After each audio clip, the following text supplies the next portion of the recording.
Wherapy. Therapy wherever, whenever. Good morning. My name is Andersson. I'm a therapist and the founder of Wherapy. And I'm sure you hear that in the background. The coffee machine is brewing, so you know what time it is. It's time for Coffee with a Therapist.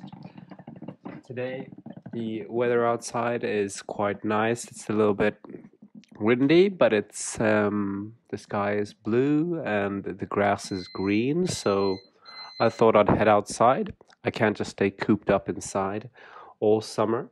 I thought I'd head outside, park my car somewhere really nice, and record the rest of this podcast for you. The theme of the podcast is going to be how being a parent can affect your mental health.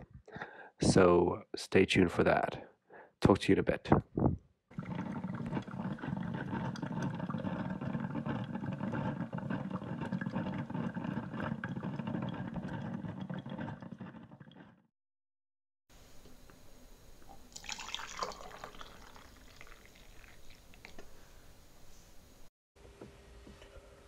Okay, so welcome back. I hope you haven't missed me for too long. I took a quick ride. Basically, right behind my house there's this big forest with loads of lakes in it. So I took a trip, maybe a 5-minute trip, down the road, and I've parked my car next to this lake. Now since I've been here the last time, there's grown a few trees and a few bushes, so I can't really see the lake as well. But I'm gonna go outside and take a few pics for you and upload it on my Facebook page, Philip Andersson, and also maybe the Wherapy Facebook page or Instagram. So go over and follow me there. I do that for every podcast. I upload a few photos of the recording session, so that could be a bit fun, yeah. And I even take a picture of my car, and I noticed, I actually took a picture just before recording. I noticed that I have bed hair, so you're gonna be able to see my bed hair and enjoy that and have a bit of a laugh at that. So that's gonna be good. So, being a parent, yeah, it's a very tough thing. Obviously, it's a very beautiful thing, but it's also a very difficult thing. And part of the reason why I drove out here today is that I have a 2-year-old at my house, yeah. So I thought, okay, well, it's probably best that I drive somewhere, get out of the house, have a little bit of me time, and record this podcast in peace and quiet, yeah. So, yeah, I'm just giving you that, saying that for a little bit of information. I have personal experience, not only therapy experience, yeah. But yeah, it's a difficult situation to be in, being a parent, because obviously you love this little child, and obviously they give you so much, but they also take so much from you. They take so much from you without even saying thank you. And there's a little bit of, I kind of see it, especially probably, or definitely more so with mothers, that the parent is just, or the child rather, sorry, is just kind of pulling things away from their mother, pulling bits of their mother away from their mother, yeah. It sounds kind of very morbid to think of it that way, that but a child is definitely breaking off bits of you and keeping it for themselves, yeah. And that's kind of what they're programmed to do, especially at the start of their life, because they're trying to find some sort of secure attachment to their parents. They're trying to learn and explore the world with the help of their parent, yeah. So they kind of abuse it, yeah. They break off bits of their mother, if they can't sleep, they call on their mother. If they're not feeling well, they call on their mother. And sometimes the father is not good enough. Yeah, so they need their mother. Yeah, and so it's an especially hard time for mothers. Yeah, and leads me on to my kind of first point for the podcast. That's kind of how, even though we are a mother or a father, we still have our own urges, our own needs, our dreams, for example, our dreams of having a certain career, or a dream of wanting to travel, or our need for a vibrant social life, meeting friends, or our urge to have a good sex life with our partner, for example. Yeah, and these needs, urges, and dreams, they stand in the way, or not stand in the way. They compete with the reality of having a child. Yeah, they compete with the urges and needs of that child. Yeah, and every time the child comes with those urges and needs and desires, we know that we have to put their needs, put that child's needs and urges and desires first. And that happens every time. Yeah. And if for some reason we don't, one time, we feel a bit shameful about it. Yeah. So it doesn't really make us feel good the one time we prioritize ourselves. So this leads to a little bit of animosity. Sorry, just taking a little bit of coffee. And yeah, the weather outside has gotten worse as well. Loads of clouds and quite windy. So it won't make for great pictures, but I'm going to upload them anyway. But back to my point, yeah. We get some animosity towards a child. And that sounds so cruel to say. We have animosity towards our own child, and he or she may only be maybe 1 or 2 or 3 years old. Yeah.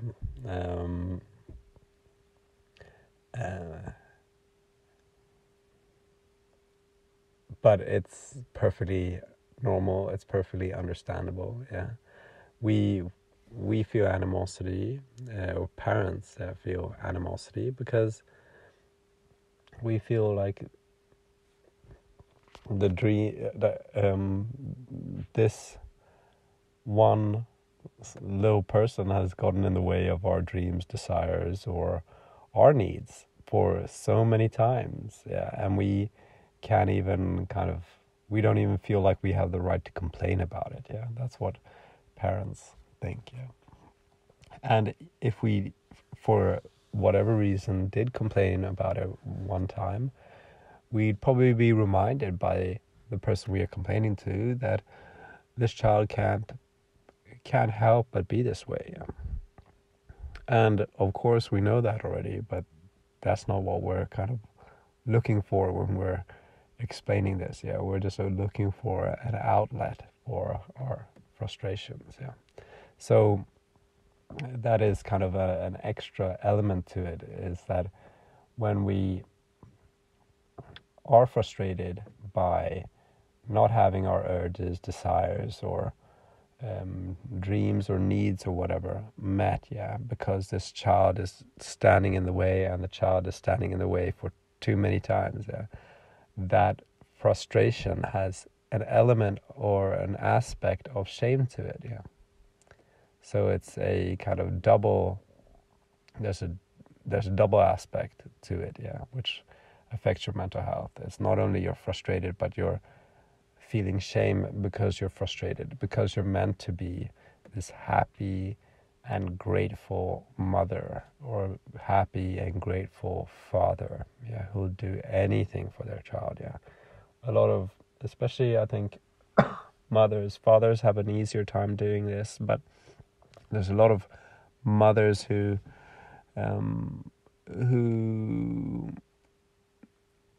feel a sense of shame at prioritizing themselves once in a while.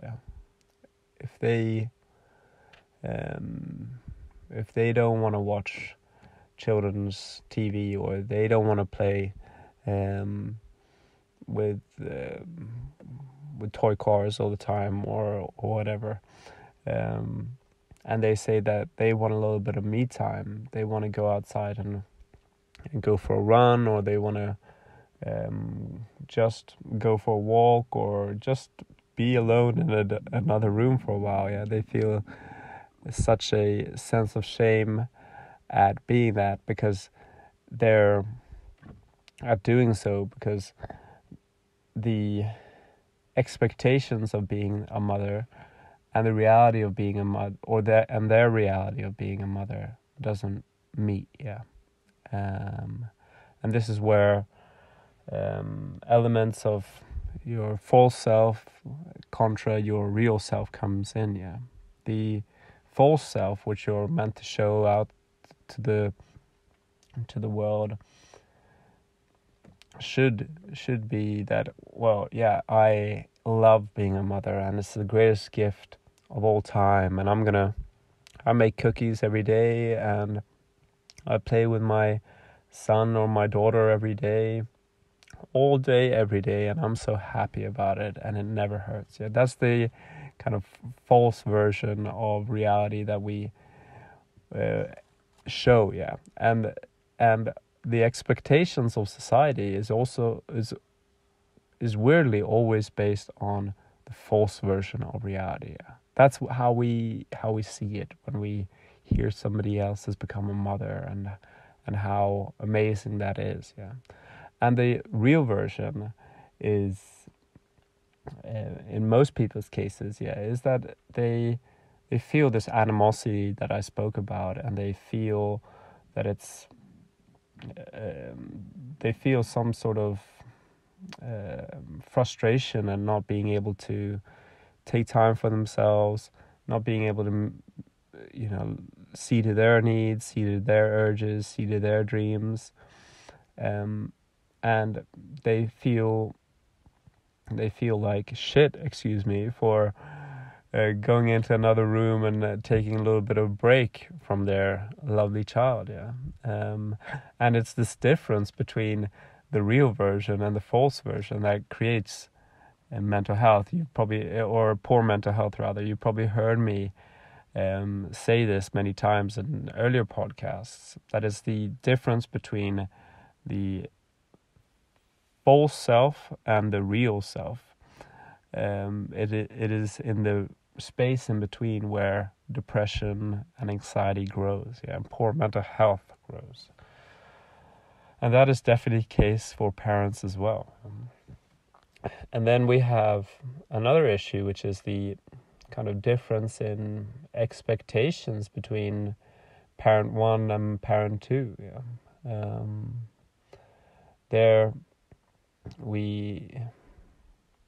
Parent one can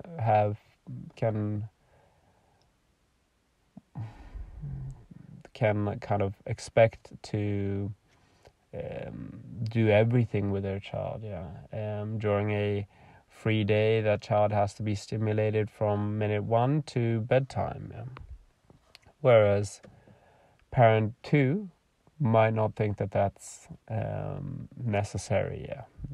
And might also think that that works against the child. Or vice versa, we might have a parent who kind of expects that their child shouldn't watch TV at all, or expects that their child should just be fed with homemade food all the time. whereas the other parent might not think that that's necessary.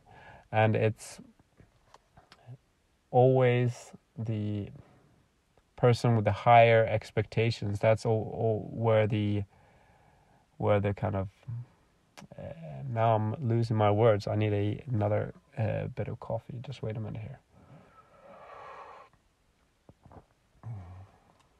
Yeah, we always set the bar with the person who has the higher expectations. Yeah, so if sorry, my tummy is rumbling. You might hear that. Yeah, but if person one has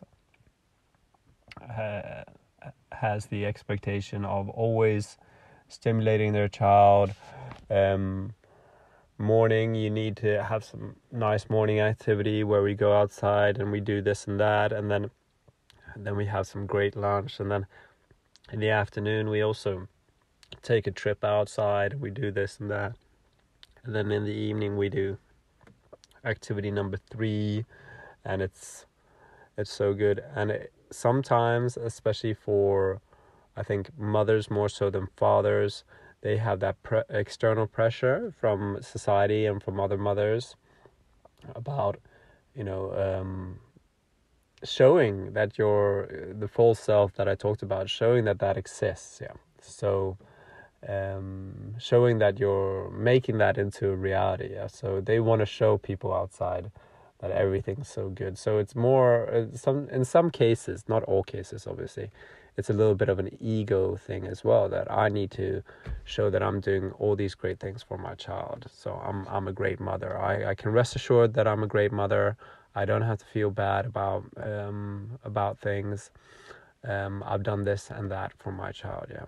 And for the other parent, it can be a bit of a pressure because the bar is set to their expectations, and the other parent, for many reasons, can't feel like, or doesn't feel like they can fulfill it.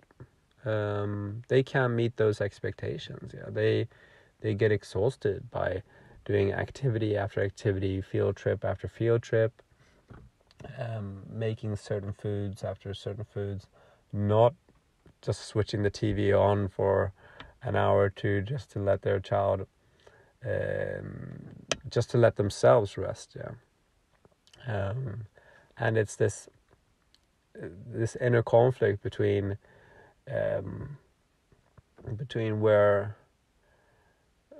reality of kind of the situation, that kind of the person doesn't have the ability to fulfill these things, and the expectations and motivation of the other parent. Yeah.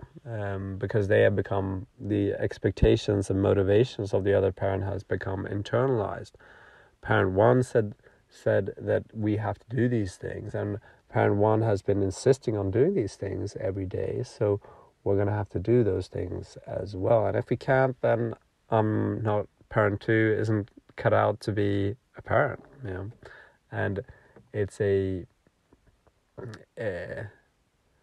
and having that said about you, not being cut out to be a parent, that is probably just an internal thing that you're saying to yourself. But even saying that about yourself is something that is so scary that it's motivating. Yeah, you don't want to be the person who has a child and isn't cut out to raise that child. Yeah, you don't want to have that thought about yourself, or you don't want to think that about yourself. So you push yourself to meet those expectations, to fulfill the expectations of the other parent. Yeah. So you exhaust yourself in going to all these activities. You go with the other stuff as well, making good food, not watching TV, not doing this, not doing that. And it just becomes a pressurized environment where there becomes a lot of stress, which can lead to burnout. And in this case, you can't escape what is causing your burnout. Yeah. So if you become burned out because the other parent's expectations are too high, you're still stuck with your child. You still have to be that good parent to your child. So it's a little bit harder to recoup that energy or to treat your burnout when you're also parenting a young child. It's a little bit easier if you're burned out because of work. Well, yeah, you can maybe be sick for a little bit for a while, or you can quit your job if you have the money to. Yeah, but you can't quit being a parent. Yeah, so being burned out whilst being a parent is very, very difficult. Yeah. And then we have the third and final point, but to tell you the truth, we can make a series on this, and I'm probably going to come back and do more podcasts about this topic. As you can tell, this is more aimed towards parents of infant children, maybe toddlers, that kind of age. Not so much teenage kids, but that's a whole different topic and a whole different challenge. So I'll come back to that and make a podcast about that too. But the third topic, and let me just take a little bit of coffee before I reveal it, is being a single parent. Yeah, for whatever reason, if you're for whatever reason you're a single parent, all of what I've just said becomes twice as hard. Yeah, because you have no one to, or point one, you have no one to help you out, nobody to take the heat away from you, and no one to give you that little bit of space to even give you the impression that you're somehow fulfilling your own needs, your own urges, your own dreams, and that kind of false hope that a lot of people need as being a parent, need when being a parent rather. You have nobody to take that away from you. And point two, when whatever happened, be it divorce or being a widow, or if you're just had some surrogate and you somehow became a parent from the get-go, and you were a single parent, I mean, you know somehow that you're gonna not meet the expectations that I talked about earlier in this podcast, not meet the expectations of society, not be able to fulfill that false self that everyone has as a parent, that be an amazing mother or father, who does everything and is so happy about it every time. You know that from the get-go that you're not even going to fulfill that, so you have that shame from the very beginning. You can't even fake that shame, because a lot of people from the outside, they see you being a single parent and they know that it's tough, they know that you're not gonna like that situation, and a lot of the time at least, and they know that you're not gonna be able to meet your child's needs as efficiently and as consistently as a two-parent team, so that sense of shame is a lot stronger. And then you also have the if you're a divorced parent, or you've broken up with the other parent, you have that to deal with, the other parent's animosity towards you, and the I don't know what it's called in English. I think it's Oedipal triangle, with the child wanting to have the mother for themselves and wanting to push away the father. That becomes a bigger issue when you have divorced parents living separately.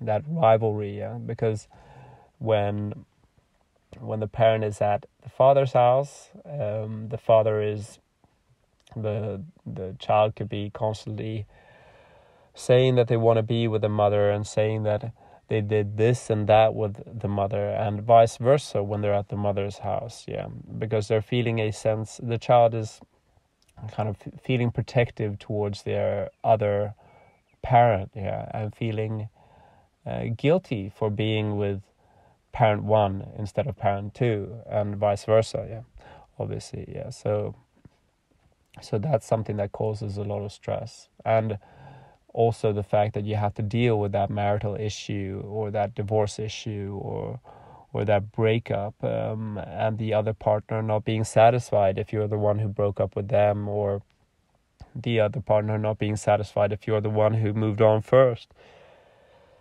and them acting as a bit of a child when you already have a child.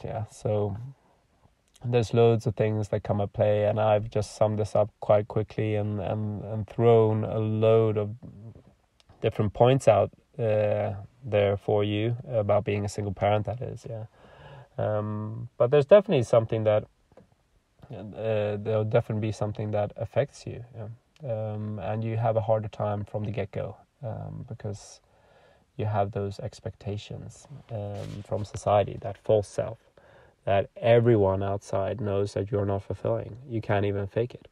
That's the main point. So there's a lot that affects you as a single parent. So that was the podcast for today. Let me sum it up. First, we have the inner conflict, our urges, needs, dreams, versus the reality of being a parent and having to put the child's urges, needs, and dreams in front of you, and the animosity that grows there. Then we have the difference in expectations, and the fact that the bar gets set to the parent with the highest expectation, and how that affects the other parent. We also have the false version of ourselves and the real version of ourselves, and that dynamic that we have to show the outside world, because the expectations are set according to the false self. We have to show the outside world that we're having such a great time with our kid, whereas the reality is that we might be finding it a bit difficult, and might be a bit sad about not having anyone to talk about that too. And then we have the final aspect, which is being a single parent and how that affects mental health, simply because we know that we're not going to be able to fulfill the false expectations, the expectations that society has set on us, and we know that society knows that, so the shame is even worse. And then we also have to deal with the dynamic that is caused by the breakup or divorce between the parents. So there's a lot in there as well. I really enjoyed recording my podcast in the car. I might make it a thing. Really, I might change this to coffee with a therapist in the car or something like that. So yeah, I'm probably going to do that. I'm probably going to go out to different locations every time and record my podcast and take a few photos and show you guys the lovely Swedish countryside. I hope you like this podcast, and if you did, subscribe or follow, or make sure you come back to this podcast in any way and listen to future episodes and old episodes. I upload every other week, and if you think that what I'm saying is quite smart and I seem like a good therapist, then by all means go to wherapy.com and book a session with me if you like, or just take a look at what's there. Yeah. So thank you very much and have a great day. Take care.